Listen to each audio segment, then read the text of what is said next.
joins me now. Senator, you clearly believe that we are heading towards a default, right? No, actually, there's no situation in which we're going to default on our debt.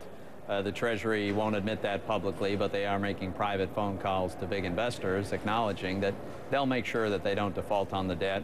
I do think there is an increasing possibility that we won't raise the debt limit. That's not the same thing as a default on our debt.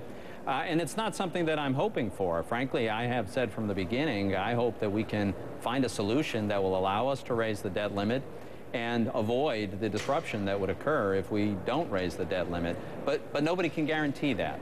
And that's why I think it's only the responsible thing to do is to have a plan B, one in which we would prioritize the most vital payments, make sure that they are made in full, on time, the service of our debt so that we don't have a catastrophic default, Social Security payments to seniors so they can know that they'll get the payments that they've earned through their own contributions, and payment to active duty military because the men and women who are risking their lives for us deserve that assurance.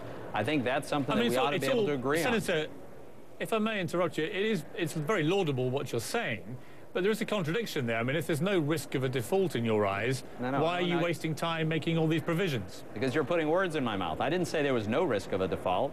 Well, I should say there is no risk of a default on our debt. There is a risk that we won't be able to pay all of the obligations. Certainly, in the scenario in the bill that I've introduced, we would pay our debt service, we'd pay Social Security, we'd pay active duty military. Now, there are departments in this government that wouldn't be fully funded. And until we reach a solution and raise the debt limit, we would have this awkward period, which is why I'm not advocating it. But I still think we ought to differentiate between the really vital items and the things that we just have to wait on until we've got a solution. I mean, most observers I've talked to think although it's a pretty catastrophic situation we're in, it is unlikely it will end in default. And we're seeing political posturing at its most ferocious here. Much more likely and more worrying for the long-term economy of America, I would argue, is the possibility of America's credit rating being brought down. Now, if that was to happen, and, you know, we are hearing this could happen even before August the 2nd, that would be very serious, wouldn't it? I think it would be, and it's very problematic. Of course, the rating agencies have been very clear.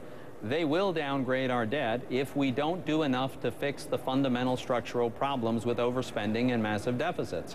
One of my biggest worries is that we'll go ahead and raise the debt limit without the kind of spending cuts and structural reforms that we badly need. And if we do that, then we will have a downgrade of our debt despite having raised the debt limit. I mean, you were one of the people that signed up to Grover Norquist's pledge, you know, no tax increases whatsoever under any circumstances. Surely when you get to a situation like this, with all the doomsday scenarios that could unfurl, you have to consider the unthinkable, don't you? He didn't last night on my show, but I would have thought most right-minded Republicans have to at least be open to the possibility that you may need to raise taxes. I think that will do damage to our economy, and in time it will relegate us to a second-tier economic power. The fact is, we have doubled spending since 2000.